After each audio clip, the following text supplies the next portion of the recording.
కొమరంభీం ఆసిఫాబాద్ జిల్లాలో ఉద్రిక్తత నెలకొంది. కాగజ్ నగర్ మున్సిపల్ కార్యాలయంకు పారిశుద్ధ్య కార్మికులు తాళం వేసి సమ్మె చేస్తున్నారు. మున్సిపల్ అధికారులు లోపలికి వెళ్లేందుకు ప్రయత్నించగా వారిని అడ్డుకున్నారు. పోలీసులు జోక్యం చేసుకోవడంతో స్వల్ప తోపులాట జరిగింది. ఇద్దరు మహిళా కార్మికురాలు స్పృహ కోల్పోవడంతో ఆసుపత్రికి తరలించారు. తమ న్యాయమైన డిమాండ్లు నెరవేర్చే వరకు సమ్మె విరమించబోమని హెచ్చరించారు.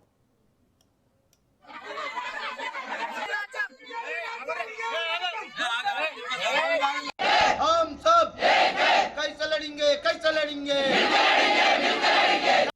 मुस्लिम ऐक्यता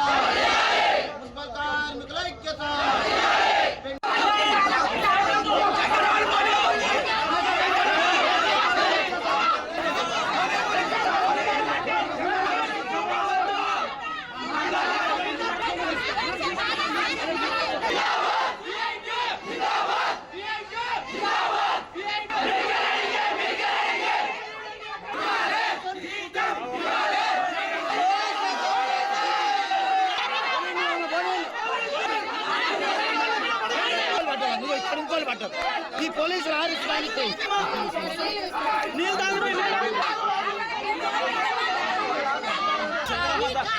ప్రభుత్వం వచ్చిన చంద్ర మా కలుపు తిప్పాలా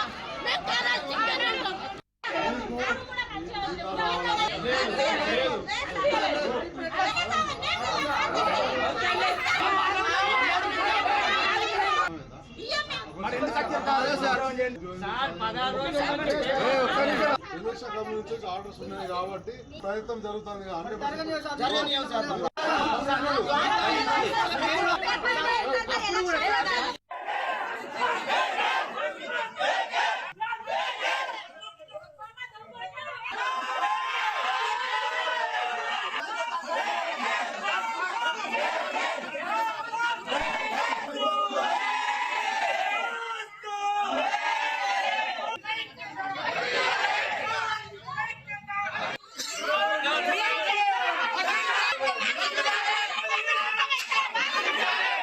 మున్సిపల్ కార్మికులు చేస్తున్న సమ్మె 16 రోజుకు చేరుకుంది.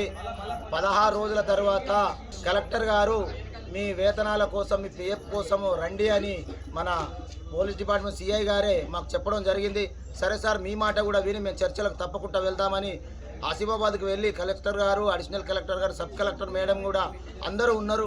ఉండి కూడా మా పరిస్థితులు వివరించిన తర్వాత 5 నెలల వేతనము, రావాల్సిన 2 కోట్ల పిఎఫ్ బకాయి చెల్లించండి సార్, మాకు అసలే ఆకలి పరిస్థితుల్లో ఉన్నాం, ఇళ్లలో ఏమి లేవు, మా కుటుంబాలను మా ఖాళీలో వచ్చి మీరు పర్యవేక్షించి నిజంగా మాకు వేతనాలు మాకు బతికే పరిస్థితి ఉంటే మీరు ఇవ్వకుండా మాకు పర్వాలేదు సార్, మీరు వేతనం ఇవ్వకపోతే చావు అంచుల్లో పోయి ఉన్నాం సార్, తప్పకుండా మమ్మల్ని ఆదుకోవాలని కలెక్టర్ గారికి ఏడుస్తూ విన్నవించడం జరిగింది.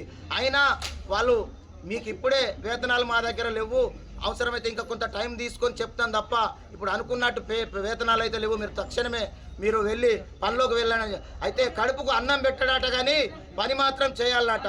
ఈ పరిస్థితి ఏ కార్మికులకు రావద్దని ఈ రకంగా ప్రభుత్వం వెంటనే స్పందించాలి. మున్సిపల్ కార్మికుల పట్ల కనీస వేతనం, కష్టపడ్డ పైసలు ఇచ్చడానికి ఇలా అధికారులకు చులకన, ఇక్కడ ప్రజాప్రతినిధులకు చులకన, అందరికీ మేము చులకన కనబడుతున్నాము. మేము పని చేయలేదా? మేము పని చేసిన పైసలు అడగద్దా? ఇది న్యాయమా? పని చేసిన పైసలు అడిగితే ఇవాళ మా మీద ఇంత దౌర్జన్యం చేస్తారా? ఇది ముమ్మాటికి ఇట్లాంటి చర్యలు మానుకోవాలి. కార్మికులను ఆదుకునే దిశగా ప్రభుత్వం, పాలకులు ఉండాలి తప్ప కార్మికులను హింసించి ఈ మనోవేదన గురి చేసి, అవసరమైతే కార్మికురాలు శంకరమ్మ ఆల్రెడీ హాస్పిటల్ వెళ్ళింది, తొక్కిసలాటలో ఆమెకు గాయాలయ్యి మరి అక్కడే హాస్పిటల్లో ఉంది. కాబట్టి ఇలాంటి ప్రక్రియ మా కార్మికుల వద్దకు తేవద్దు, దయచేసి మిమ్మల్ని వేడుకుంటున్నాము. మేము శాంతియుతంగా చేస్తే సమ్మెను మీరు అనవసరంగా మా మీద లేనిపోని రుద్ది, లేనిపోని ఆటంకాలు కలిగించి మా కార్మికులను రెచ్చగొట్టడానికి ప్రయత్నం చేస్తే అది ముమ్మాటికి సాధ్యపడది. అట్లాంటి పరిస్థితులు తీసుకురావద్దని ఇక్కడ ఉన్నటువంటి అధికారులకు మళ్ళొక్కసారి